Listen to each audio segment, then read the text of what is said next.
Le Club Imo Radio J vous est présenté avec le concours de MonsieurHugo.com, l'une des 5 meilleures applis immobilières élues par Challenge. MonsieurHugo.com.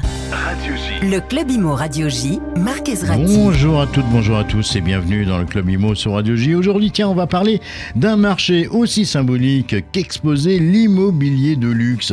Entre PLF 2026, fiscalité punitive et climat politique délétère, la France risque-t-elle de se détourner de ce qui a longtemps fait sa force, son attractivité patrimoniale et son image de valeur refuge. Pour en parler, j'ai le plaisir de recevoir Laurent Demeure. Il est président de Coldwell Banker Europa Realty, figure majeure du haut de gamme en France et en Europe. Bonjour Laurent Demeure. Bonjour Marc. Alors Laurent, en première question simple et directe, le marché du luxe français est-il encore une valeur refuge face aux incertitudes politiques et budgétaires qui s'accumulent aujourd'hui ? Je dirais que le marché de l'immobilier de luxe a toujours été traditionnellement une valeur refuge. Actuellement, j'aurais tendance à dire qu'il se met un peu en pause. Il attend le résultat. Il attend de voir ce qui va tomber. De ce qui bout dans la marmite parlementaire. Ouais. On verra à la fin de l'année. Mais je ne me sens pas rassuré pour autant. C'est très compliqué parce que l'immobilier, ça a besoin c'est un investissement long terme, ça a besoin de sécurité, ça a besoin de confiance. Et là, on a un Parlement en ébullition. On part un peu à la chasse aux riches, on part un peu dans tous les sens. On le sent vraiment dans cette tous les année. sens. C'est un bazar. Cette instabilité, on la connaît depuis juin 2024, Laurent Demeure. Qu'est-ce qui s'est passé depuis un an pour ce secteur de l'immobilier de prestige ? Alors, depuis un an, depuis cette instabilité, on a un certain nombre d'acquéreurs internationaux qui ont continué, mais certains se sont mis en pause. Certains attendent un petit peu de savoir quels seraient les programmes fiscaux français, que devenir de l'attractivité de la France. En fait, il faut bien comprendre que la France était avant tout le pays le plus attractif pour l'immobilier de luxe mondial pendant des années et des années. Avec même un renforcement peut-être dans la période 2017-2020 où avec finalement après les années Hollande et la France qui avait retrouvé une attractivité exceptionnelle sur l'immobilier haut de gamme. On avait une attractivité, on avait une envie des acteurs internationaux d'acheter de l'immobilier français et on était la première destination pour notamment tous les Américains et le reste des internationaux.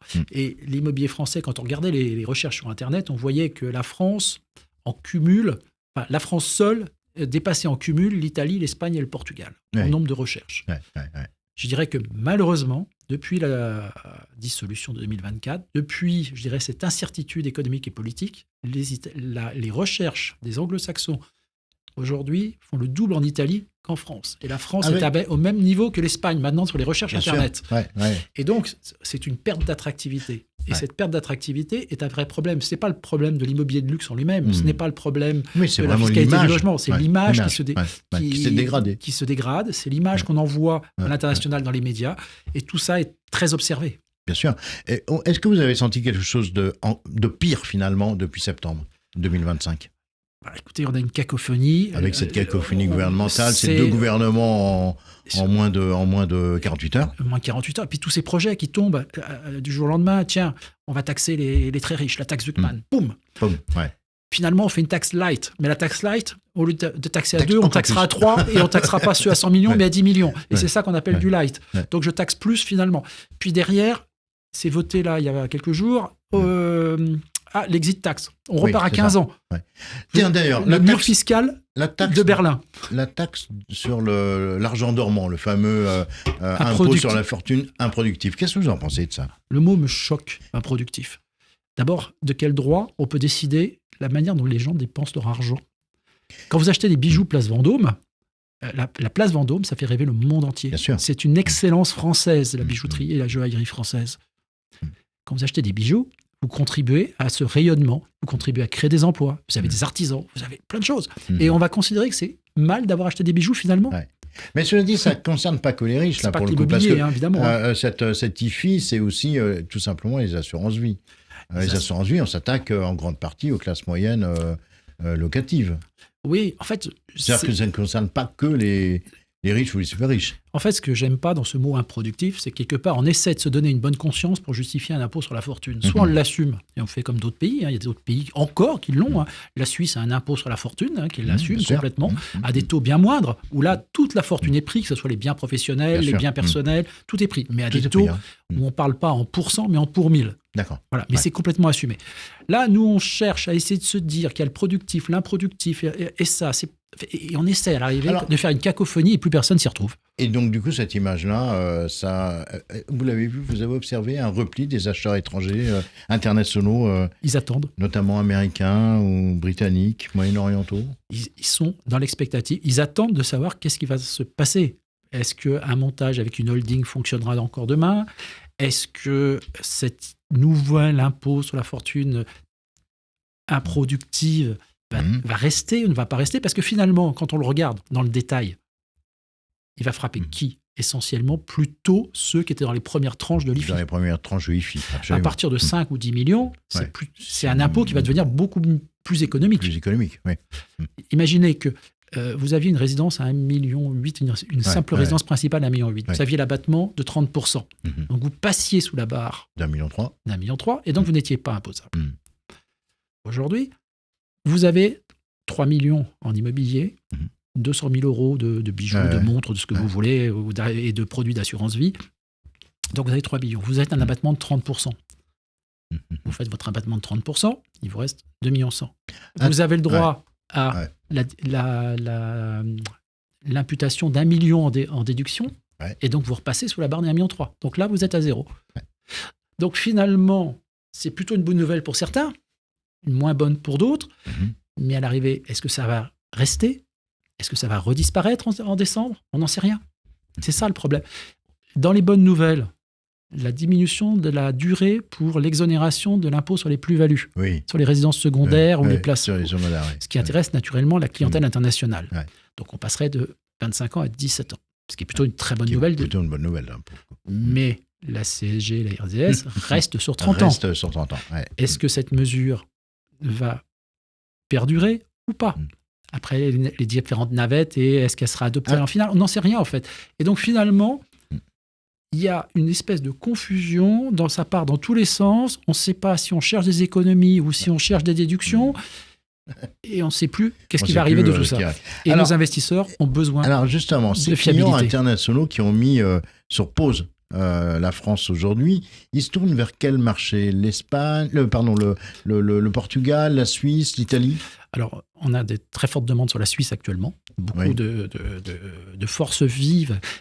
J'avais participé à la commission parlementaire à l'époque sur l'exil des forces vives à l'époque de François Hollande. J'ai bien peur qu'on revienne à l'exil des forces vives en 2026. D'où l'amendement sur l'exit tax, qui est une mesure de rétorsion pour éviter l'exil des forces vives. Mais donc, la Suisse est beaucoup demandée. Nous avons une agence à Montreux, et Montreux a la particularité d'être une ville où on ne peut acheter même sans être déjà résident suisse. Oui, d'accord. Voilà. Et donc, elle a beaucoup de demandes de Français aujourd'hui, cette agence. L'Italie nous fait énormément de concurrence aujourd'hui. L'Italie a une attractivité. C'est pas que le système italien soit plus facile, plus commode que la France, mais c'est l'image. C'est l'image. Voilà. L'Espagne marche bien. L'Espagne marche bien. Et le Portugal aussi. Mais le Portugal, on sent qu'il y a des signes aussi un petit peu de... D'essoufflement. D'essoufflement. Oui, mais c'est il y a eu des prix notamment surévalués considérablement. Vous l'avez vu, dans la presse récemment. Bien sûr, les armes ne grimpent pas jusqu'au ciel. On a Dubaï aussi qui marche énormément, les Émirats arabes. Maintenant, est-ce que c'est une bulle spéculative qui va se corriger l'année prochaine? Vraisemblablement. Londres, par exemple, le marché actuellement est bloqué aussi depuis les nouvelles mesures où on a supprimé le statut des non-dom. Donc cette clientèle s'est reportée sur Monaco aussi, où notre agence de Monaco reçoit beaucoup de demandes d'anglais qui viennent se réinstaller à Londres. Voilà. Donc il y a des mouvements qui se font actuellement, mais si les choses évoluent dans le bon sens, où on retrouve de l'attractivité, on retrouvera toute cette clientèle, et l'immobilier de luxe français et je dirais, contribue au rayonnement de la France. Le projet de loi de finances 2026 inquiète, on le sait, vous nous en parlez, on en parle régulièrement, inquiète beaucoup les professionnels, notamment cet amendement sur les 5 ans d'exonération avant de vendre sa résidence principale. Ça a démarré par là, cette inquiétude? En fait, ils posent le pied sur un vieux fantasme qu'ils ont et qui date il y a une trentaine d'années, qu'il soit de droite ou de gauche, de taxer la plus-value sur la résidence principale. Ils en rêvent. C'est une grille de lecture erronée, selon vous? Oui, pourquoi? Parce qu'il faut bien réinvestir. Si vous commencez à dire, je vends un appartement, 1 million, j'ai fait une plus-value sur lequel je veux payer un impôt, finalement, j'ai un budget moindre, je ne peux même pas me racheter ce que je viens, puisque en plus, j'ai les droits de mutation. Donc, je ne pourrais même pas me racheter l'appartement que je viens de vendre. C'est un non-sens économique.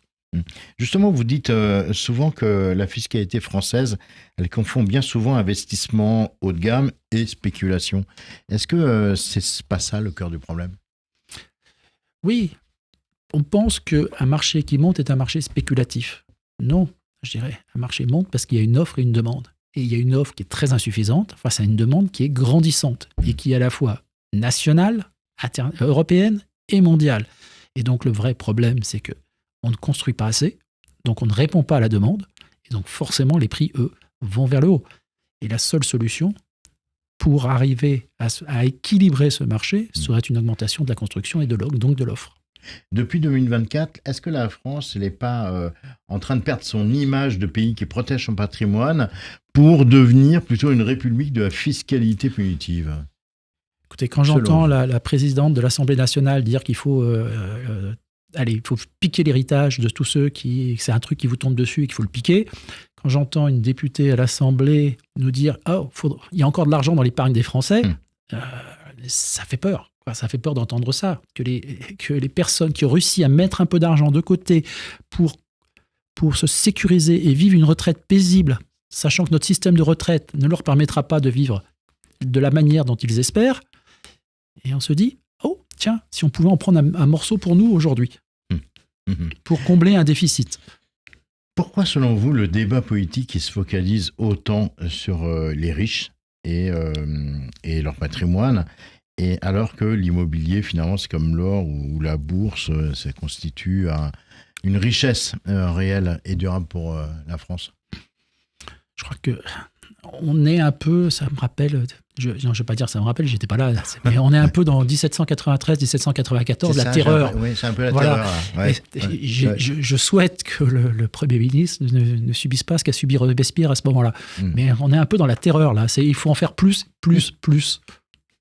Quel message est-ce qu'on envoie aux familles françaises et internationales qui veulent transmettre, rénover ou investir dans le patrimoine? On leur envoie un message que vous ne pouvez pas vous projeter sur du long terme actuellement. Et ça, c'est grave. Là, on est à 3 semaines, un mois et demi. Voilà, l'immobilier, c'est un besoin qui répond à du long terme, la constitution d'un patrimoine, la constitution d'une sécurité pour préserver sa famille. Et donc, il faut avoir devant soi un horizon dégagé et une fiscalité, un cadre juridique réglementaire qui soit, je dirais, stable. Bien sûr. C'est la stabilité. Pourquoi un pays comme la Suisse fonctionne ? Parce que c'est un pays stable, en fait. Par opposition, de l'autre côté, d'un côté à l'autre de la frontière, on a une instabilité versus une stabilité. Et c'est finalement ce que viennent chercher la plupart des investisseurs quand ils le peuvent. Ils viennent chercher de la stabilité. Ils ne viennent pas chercher moins d'impôts forcément, ils viennent chercher de la stabilité. L'immobilier de prestige, c'est pas seulement finalement du marbre et des vues sur la Tour Eiffel, c'est aussi de l'emploi local, c'est aussi de la préservation du patrimoine. Le PLF 2026, est-ce qu'il prend en compte cette dimension économique? Je pense que malheureusement, le débat ne prend pas en considération l'économie. Je pense que le débat prend en considération de l'idéologie, des petits gadgets qui plaisent à certains ou qui ne plaisent pas à d'autres et autres, mais il n'y a pas une vision globale de l'économie. Qu'est-ce que doit être l'économie française? Quelle est la vision pour la France? Où devons-nous aller tous ensemble? Comment redresser nos finances publiques? Comment aller de l'avant? Et comment l'immobilier, notamment, peut participer à un bien-être de la population générale? Parce que bien loger, c'est fournir un bien-être à sa population. Et même si je travaille dans l'immobilier de luxe, je sais aussi que malheureusement, de plus en plus de personnes sont très mal logées en France, voire ne sont pas logées. De moins en moins bien logées, d'ailleurs. On a un record des expulsions locatives. C'est un signal qu'il y a un véritable problème. Est-ce qu'on ne risque pas de voir une partie du patrimoine français se dégrader finalement, faute d'attractivité fiscale? Oui, parce que l'argent que vous mettez dans des impôts, vous ne le mettez pas dans la rénovation du bâtiment. Vous n'entretenez pas les copropriétés. Vous n'entretenez pas les maisons, les résidences. Et forcément, à terme, votre patrimoine se dégrade. Et forcément, la qualité de vie se dégrade. Et l'attractivité du pays se dégrade. Tout ça est un cycle, finalement, sur du moyen terme.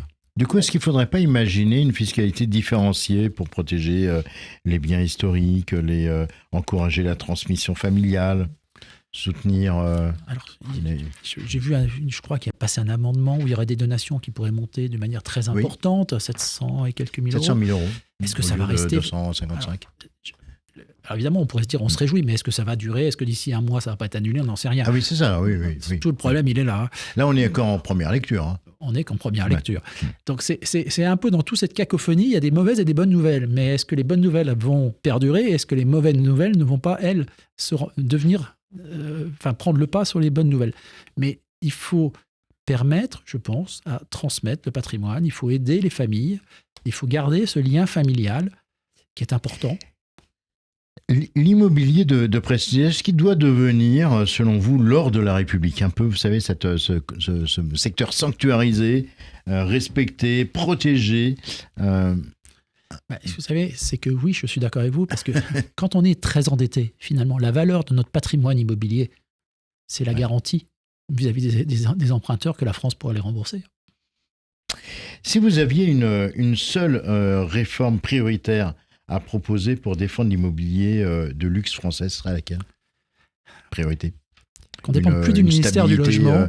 Fiscal. J'aurais tendance à dire qu'on ne dépendrait plus du ministère du Logement, mais qu'on dépendrait plutôt du ministère du Tourisme. Du Tourisme. C'est ça, hein? Oui, et des Affaires étrangères. Comme à l'époque de Laurent Fabius, ministre des Affaires étrangères, qui avait fait un grand projet pour l'attractivité de la France. Et le patrimoine était effectivement inscrit dedans. Voilà. Merci beaucoup, Laurent Demeure, président de Coldwell Banker, d'avoir fait le détour par le studio de Radio J et d'avoir partagé avec nous cette vision sans filtre d'un secteur qui incarne autant de ce beau à la française. Merci à vous et puis à très bientôt. Tout de suite, c'est le choix du club. Le choix du club vous est présenté avec le concours de Paris Prodiag, votre partenaire spécialiste des diagnostics immobiliers à Paris depuis plus de 3 ans. Quels que soient vos besoins, les équipes de Paris Prodiag interviennent en moins de 48 heures. Paris Prodiag, paris-pro-diags.com, paris-prodiag.com. Radio J. Le Club Imo Radio J, Marc Ezrati. Et puisque à l'instant on parlait avec Laurent Demeure de patrimoine, de normes, on va parler aussi de valeurs. À Toulouse se tenaient cette semaine les Assises nationales du diagnostic immobilier. Là-bas, les professionnels du bâtiment, les experts du DPE et les diagnostiqueurs se sont réunis pour la première fois pour une espèce de grande mise à plat. Olivier Dusselier, président de la Fédération nationale des diagnostiqueurs immobiliers, vous étiez à Toulouse pour ce premier événement, pour ces assises du diagnostic. Bonjour à vous. Bonjour Marc. Déjà. Olivier, les diagnostiqueurs parlent de vache à lait des organismes de contrôle. Formation répétitive, ces tests à repasser, ces écarts injustifiés. La RCP Pro, enfin il y a beaucoup de choses. Est-ce que la profession aujourd'hui est en train d'être asphyxiée par son propre système de certification? Alors, c'était effectivement, il y a cette asphyxie. C'était une des grandes rencontres de Toulouse, puisque les assises ont permis à toute la filière de se retrouver, dont notamment les représentations des diagnostiqueurs, mais aussi les organismes de formation, de certification, voilà, dont tout le monde était autour de la table. C'était un règlement de compte voilà. Non, non, ce n'était pas un règlement de compte, c'est que tout le monde se rend compte, pour le coup, on peut faire un jeu de mots, que les arrêtés de la DHUP sont inapplicables. La DHUP inapplicables. Rappelez-nous la DHUP. C'est la direction de l'habitat et de l'urbanisme et du paysage. C'est très joli comme terme. Très joli comme terme. Hein. Oui. Les diagnostiqueurs réclament plus d'impartialité. On exige notre neutralité, mais les organismes certificateurs et de formation ne sont pas toujours exemplaires. Est-ce qu'il faut remettre à plat la gouvernance du diagnostic en France? Alors, effectivement, c'était une bonne occasion de se mobiliser. Même si certaines organisations historiques en perte de vitesse ont préféré éviter de venir, de peur certainement de se faire vilipender, puisque c'est des années d'inaction, surtout avec le DPE bashing, on ne les a pas du tout entendus dans les médias. Bien sûr. Donc aujourd'hui, il y a un renouveau du diagnostic, et c'est vrai qu'aujourd'hui, il est temps. Donc, avec l'État, Valérie Létard avait missionné Daniel Labaronne sur une mission sur le diagnostic. Ouais. Il n'y a aucune représentation officielle du diagnostic, ce qui paraît incroyable. Oui, c'est complètement incroyable. Du coup, qui doit contrôler les contrôleurs? Personne. Donc, c'est le privé dans tous les actes de vente notariés. On sanctionne, donc on peut interdire de louer, mais on n'a aucune représentation légitime. Ça, c'est un vrai souci. Et dans toutes les instances d'État, nous ne sommes pas représentés. C'est encore un autre paradoxe. Alors tiens, plusieurs professionnels dénoncent des formations creuses, des QCM validés sans suivi ou un recyclage permanent sans contenu. Est-ce qu'on forme aujourd'hui encore des experts du bâtiment ou simplement des opérateurs qui finalement cochent des cases? Alors, les opérateurs cochent des cases. Les QCM ressemblent à qui veut gagner 10 millions. On pourrait dire un jeu télé, carrément. C'est absurde. Hors sol. Donc, en fin de compte, on passe des examens et des formations qui sont à côté de la plaque. Et un diagnostiqueur, même s'il est certifié officiellement, il lui faut 6 mois d'accompagnement pour être vraiment apte à pouvoir réaliser des diagnostics. Alors, justement, quand aura lieu enfin un outil national harmonisé et certifié par l'État? Eh bien, quand on aura une représentation officielle qui pourra justement intervenir dans les futures formations, à la construction de ces futures formations et certifications. C'est tout l'intérêt d'aller vers une représentation officielle. Alors, ces assises du 12 novembre à Toulouse, elles se voulaient un tournant. Après des années d'incompréhension, tout le monde est autour aujourd'hui de la table. Quelle est votre promesse concrète à la profession? Bien, on espère pouvoir... donc, on a commencé à rédiger une synthèse qu'on espère pouvoir remettre au ministre. Donc, on est toujours dans cette incertitude gouvernementale. Donc, pour l'instant, ça ne peut pas bouger. Ça ne peut pas bouger. Ça ne peut pas bouger parce que... combien de temps sera là encore le ministre? On ne le sait pas. Est-ce que c'est le début de la refondation ou juste un catharsis collective, une catharsis collective avant le retour dans un flou réglementaire? Je pense que là, on est sur une fronde. Sur une fronde? Ah oui, c'est une vraie colère que vous sentez là-bas? Ah, c'est une vraie colère. Et il y a surtout un métier qui est en pleine chute. C'est-à-dire qu'on jette l'éponge à tour de bras. Et il y a peu d'entrants. Donc, il est temps de revoir avant que le marché soit complètement bloqué, parce qu'on pourra imposer des diagnostics immobiliers, mais s'il n'y a pas d'acteurs, plus de marché. Merci Olivier Dussolier. On se reverra bientôt pour en reparler de tout ça. Voilà, c'est la fin du Club IMO pour aujourd'hui. Et pour cette semaine, on vous retrouve dès lundi prochain. Et puis d'ici là, on vous souhaite une très belle fin de semaine à toutes et à tous sur Radio J. Le Club IMO Radio J vous a été présenté avec le concours de monsieurhugo.com. Avec monsieurhugo.com, fini les retards de paiement, fini les litiges, fini les sinistres à gérer. monsieurhugo.com, l'une des 5 meilleures applis immobilières élues par Challenge. monsieurhugo.com.